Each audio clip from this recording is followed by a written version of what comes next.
Right now, as a culture, we wait for it to happen and then we do something. And it's like, yeah, if you want to spend multiple months or years recovering, but the more you know in advance, the more you can prepare, you can equip yourself, you can have your safety net or your burnout battle team that I talk about. It's just building this space of self-awareness. This is Overwhelmed and Over It, the podcast where parents get to raise their kids, keep their sanity, and build their business. I'm your host, Gabs, and I'm here to help those parents who have two never-ending jobs at the same time get to be present for the moments that matter and also choose entrepreneurial success for themselves. Every week, you're going to get short, snackable episodes from us that give you the sanity-saving strategies that work in the chaotic reality of raising kids and growing your business at the same time, because the last thing I want for you and for your babies is that you burn yourself out in the process. Let's get to it. I am so excited to introduce this week's guest because Erayna and I met each other through a co-working group, and the minute she and I got on a call together, it was like, wait a minute. I think you have my exact story. We are living two separate lives, but there are so many parts of our story that feels very similar. And it's exactly why this podcast exists, because there's so many parts of our entrepreneurship journey that feels so lonely and so isolating. And like, you're the only one in this world that's going through it. And the minute she and I got connected, it was like, nope, I'm not alone. So Erayna, would you introduce yourself, please, to get to know Man, you just as you much as captured I do? that so well. Yeah, the connection of like, oh, I'm not completely alone in all of these experiences. It's very comforting, very comforting. But yes, thank you for having me. I am Erayna Sargent. I'm the founder and CEO of Hooky Wellness. It is a holistic leadership development company specializing in burnout. This is not what I expected to be doing with my career. I actually am a brand and innovation lead by training and by experience. So I worked in consumer goods, workplace design, tech, and then in 2017 is when I had a wonderful bout of burnout that opened my eyes to what it was, how rampant it was, and how we lack the vocabulary and the know-how to do anything about it. And so that's when I shifted into entrepreneurship to solve this big, hairy problem that has now exploded across the world. Oh my gosh. I have never heard you say it that specific way before, but I resonate so much with that because even personally, and you and I've known each other for quite a while now, kind of had this own like light bulb moment for myself that thought burnout was this like, oh, it happened. It was like a moment in time that happens and you wake up and you're like, oh, I'm burnt out. Now I need to do something about it. And instead, what I realized was I had been burnt out for years and I just kept chugging and just kept chugging and just kept chugging. And so now I've had to like slowly pull this curtain back and figure out, like, first of all, how far back does this burnout journey of mine go? And then, like, who am I without this resilience badge of honor that I've been running around with?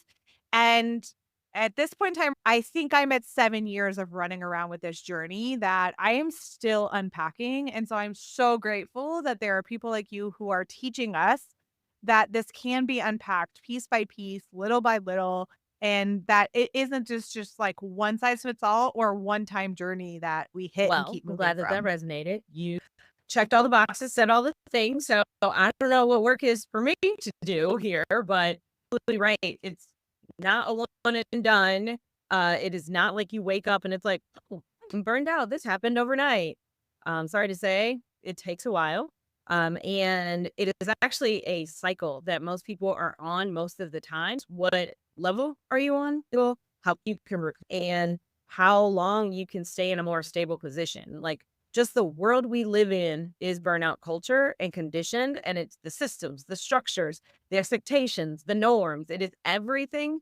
So one of the things that I have really tried to lean in to in this space is like we all talk about normalizing it, but it's just normal. Like it is a part of the way in which we work. Do I wish that it wasn't a reality?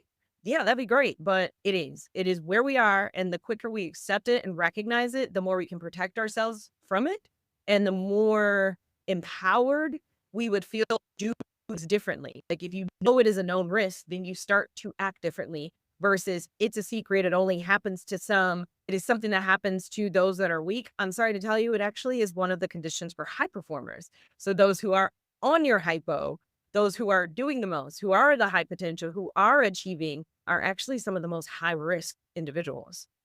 Thank you for the permission that I never knew I absolutely needed. You and I talk a lot around how our entrepreneur journey is actually what kind of clued us into a lot of this, because my high performance only got worse when I decided to become an entrepreneur, because Right. suddenly I had control of everything that I was doing, and I had control of all of these decisions and all of these ideas, and full freedom to do everything I wanted to do in this business or this, career that I was building.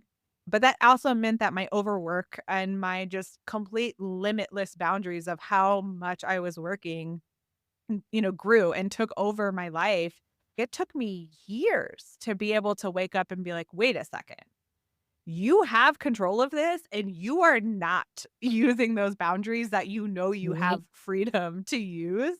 It takes those light bulb moments in our own journeys to stop and say, wait a second, you've got to course correct here. Have you had any of those light bulb moments in your own journey since Yeah. you went out on your Light own and bulb started Hooky moments or Wellness? crashes, depends on how you want to state it. Yes, and that has been the journey in totality. So, like, my burnout experience started when I was in corporate, and then I realized, oh, I remember back before that time, another experience. Like, I was able to reflect on past experience and recognize the cycle that has created. Entrepreneurship just amplified all of the stresses and the drivers and the accelerators of burnout. A lot of people don't talk about that part of entrepreneurship. It's the perceived glitz and glam and control of doing it your way, whatever you do and don't want to do. Like, it's your choice. In a sense, yes. But it also is dependent upon what are your goals. Like, if you're trying to build a unicorn, then you're going to play by a very different playbook. But if you recognize that's not what you want to do, that was something that it took me years to recognize, is that I don't want that playbook. I want to do it differently. Then it's another set of unlearning that you have to go through and deconditioning and unpacking, because we look back at our training, like, we have been trained to run to exhaustion. Like, that is how you are trained. And I did all the things. I got the degrees. I worked in corporate America, moved up the ladder in high performance sought after organizations. So that is part of the training. Who gets there first? Who's there last? Who is doing extra? Who's doing the 120%? Because that apparently is the real goal. Lies. But throughout the entrepreneurship journey, I've had multiple times where I've had to recognize and stop and say, oh, wait, like, I'm doing things because it's more automatic versus I made a decision to function in this manner. And so some of those things that have come up and that has really been a moment of burnout is, as an entrepreneur, and depending upon which bracket of entrepreneur you fall in, with being a Black woman, everyone tells you no one else is going to give you money. So sometimes you decide, I'm just going to bootstrap it, whether it be because of the perception you have no other choice. But I've bootstrapped Hooky and now sustaining off of enterprise revenue. But there's a there's sometimes a preconceived notion you have to do all of it, especially in the earlier stages where you do have to stretch. You do have to do all of it. But there are points where you need to delegate. You need to bring on team members. Yes, in a sense, you need to do it all, but maybe it's a smaller amount of the list, which basically stretches a line. So it's a lot of situations, having to step back, reflect on how I got there and what are the different or decisions I could have made differently to function. And so a lot of it has been unlearning the things that have taught me to be successful in other environments. And so that takes time. And in entrepreneurship, we're running so often. We're making very quick decisions. And then if you are wonderfully made like me, that ends up with adult diagnosis ADHD, that unpacks a whole nother thing of systems, the way of thinking, the way of working, the way of doing everything. And burnout in entrepreneurship is extremely dangerous because it can create cognitive fog, which is often overlooked. And as an entrepreneur, the most important thing you have is your mind. And so it just creates this slippery slope I talk about, where your symptoms are making your challenges even more challenging. And so that's why a lot of my work, I am about educating people so they know what it is, what to look for, because we do not want to wait until you have no other choice to do something differently and to do something about it. we are attacking it incorrectly. Right now, as a culture, we wait for it to happen and then we do something. And it's like, yeah, if you want to spend multiple months or years recovering, but the more you know in advance, the more you can prepare, you can equip yourself, you can have your safety net or your burnout battle team that I talk about. It's just building this space of self awareness. You recently shared a post that was around like the cycle and recognizing your own cycle of burnout and your own symptoms that are starting to. And that really hit me because when I was still in corporate, I never worked at a job. Now, I worked at the same company longer than this, but I never worked in the same job longer than like probably 13 months. And it was really because that was part of my cycle, right? I would get to the point where like I could sit back and I could say like every time the alarm clock went off, I was like, fuck, dang, I don't want to get up this morning, right? And then it was like every time I had to get in the car and drive, and every time I had to open that laptop, and every time I had to go to a meeting. And it was Mhm. like I could feel that, but I didn't recognize what that was. And I think what you're saying here is so important, this having a team. And I've never heard it said that way. And I think that's really, really powerful because entrepreneurship can feel so isolating and feel so lonely. And you're right. Like our brain really truly is the greatest gift we have as entrepreneurs because we can be super creative. We can be geniuses with tech. We can be geniuses with whatever it is that we're doing, whether it's leading workshops or building things. But we have to have the wherewithal to be able to strategize and ideate and think bigger and bolder and ahead of where we're building our business. And like you're saying, if you're foggy and you can't see through the clouds, you're only building for what's right in front of you. Your business ultimately is going to stop where you're stopped at. And so you need these people around you to help like identify for you.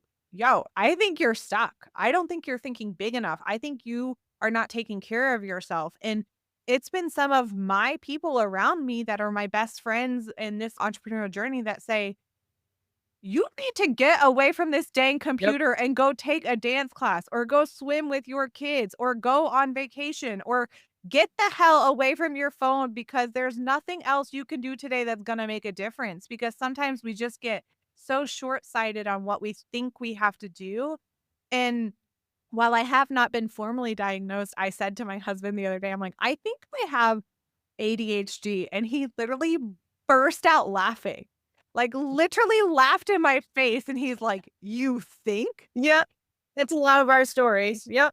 We'd be like, someone else sees it before you do. And you're like, oh, but yeah, HD is a whole nother, that's a conversation in itself. But one point that I would just highlight in how they interact that I have had to recognize in my journey, burnout can be a cause or an effect. And so when you're really in it and looking to understand yourself, it's understanding where you are. And so ADHD and burnout are so closely intertwined because the ADHD tendencies and dynamic can very much accelerate the issues of burnout. So in ADHD, if you're not very good at organizing, if you're not great at breaking down tasks, if you're not good at sometimes communicating or in advance, then your workload is going to be a higher risk. Your connection to community is going to be a higher risk. The way in which you are rewarded or the lack thereof can be a higher risk. And so all of these risk and drivers that are already identified are amplified, slash you have more risk underneath it, and so there's no surprise that these are so directly intertwined. And so one of the things I've loved in my work is like once you start to understand the burnout piece, you can start to into the things that could be driving it, amplifying it, creating it. But so often we get so stuck in the burnout that we never fix the real problems of what's going on. Like burnout is a sign that something else is wrong, whether it be in the workplace, the way you're working. But if you keep having it, then there's a way in which you are doing these things consistently that can be creating this cycle. I work in burnout, but I firmly believe we're not getting rid of burnout in my lifetime. However, if everything blows up around us, maybe it will go away with capitalism. But I do strongly believe that we can be more protected. We can improve our recovery, as well as we as a collective unit can start to unfurl some of these things that are amplifying it, creating it, and making it the norm. Like burnout is the norm. We need to stop acting like it's not, but there are things we can do to make it less norm. just want to say, like, I thank you for talking about it in such this way that people can really consume this and like take a second to check in with themselves, because I think this is what's so important. I did a keynote speech last year and I talked about how rest is not a reward for productivity, but it is a form of productivity in and of itself. And I had someone come up to me afterward and she said to me, she was like, it hit her to her core because she was like, we're all fucking burnt out. So what? Like, we don't need to identify that part anymore. We already have. But the thing is what are we going to do about it now? Or like you were saying is, how do we identify it sooner? Or how do we identify in our own lives what are some of the causes of it so that you can take maybe one piece of it away or two pieces of it away or like make little changes here or there. And I think burnout, like you're saying, it's here and it's probably here to stay. And it's a word that almost feels sometimes overutilized at this point, or like everyone's talking about it. And it's like, you want us to be talking about it. It's much like depression. It's much like mental health. It's much like all these other things. Like, we want to be talking about it because it's so important. But we don't want to be talking about it in the sense of like, oh, it's flippant and we just ignore it now because it just is what it is. We want to be talking about it where people know, I'm not sure what to do about it, go to Erayna. I'm not sure what to do about it, call Hooky Wellness and have them come in and talk to our team to at least give resources. Like, that's the conversation that we need to be having is, when we know it's here because it is, how do we start to find the resources to at least make a dent in it? Because the reality is wholesale change is not coming and it's not happening overnight, but we each have a role to play in our own lives and in the people around us to make sure it doesn't Yes. perpetually Please keep call Hooky. being the Yes. norm. Hooky Wellness will help you and your team. And with it being norm, like, I believe it should be a foundational training for all working professionals. Truly industry agnostic. I specialize in corporate and nonprofit, but it needs to be training. We get trained on systems, we get trained on frameworks. Like, I'm a marketer by trade, all the frameworks, all the processes, all of these things, but no one teaches us how to take care of ourselves along the way. And so that has been really the core of my programming. So my core program is navigating burnout, and it truly is that. And I have a pace framework because in the world of hustle, we have to learn how to pace. If we help people understand how this is all part of a unit, all boats rise. There's a lot of people talking about burnout right now, but very few talking about burnout. People say the word, but I've seen it, and it's great to see Instagram going from spinning tires in like 2017 when I first started talking about it to now. But how often are we just going in the shallow area? And are we going to talk about the PTSD that can come in? Are we going to talk about how it can completely throw off your career trajectory? Are we going to talk about, hey, workforce, if we don't actually support people in burnout, you're going to hire burned out people. And so you might be thinking, oh, I'm only caring about my team, my organization, but we're all in this together. Burned out employee is going to get their resume together, hop, and they're going to come to your company. And if you don't have the systems in place, if you don't empower your leaders and you don't empower your people to take care of themselves, that cycle's just going to keep repeating.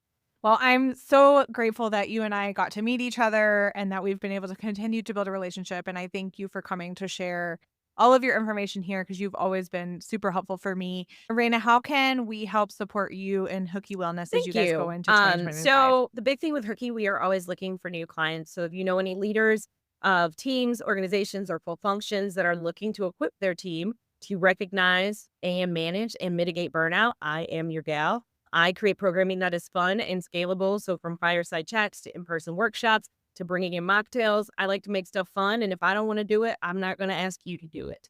I also have some individual work, and I have some digital tools rolling out. So connect with me on LinkedIn, follow me on Instagram. I am Chill Sargent. Shoot me a DM if there's something that is pressing on your mind. I like to learn. So I like to share what I learn. And if I can be a support to you and what you are building, don't hesitate to reach out. So yeah, connect with me on LinkedIn and pass my information along to any leaders. Wonderful. And we'll make sure all your links are in the show notes so everyone can connect with you Sounds like a directly. plan. I'm so glad that you were here today. I hope you feel the impact that you're making. And if you are stuck with something, if you've got this part of your business that you're like, I just keep spinning my wheels on it, I just can't get through it, and I am tired of banging my head against the wall, that is exactly why I host a monthly entrepreneur Q&A session. It's a free hour where we all come together and we just solve problems live, answer questions live. No sales pitch, no requirements from you. We meet on Google Meet and we just answer each other's questions, get them out of your head, and get you moving on to the next great thing that you've got going on for you, your life, your family, and your business. We have one that happens towards the middle of each month. So if I can get you an invite, don't hesitate to shoot me a message on LinkedIn. I'm at Gabs Hayes, or you can go ahead and directly grab your spot at thebravestart.com.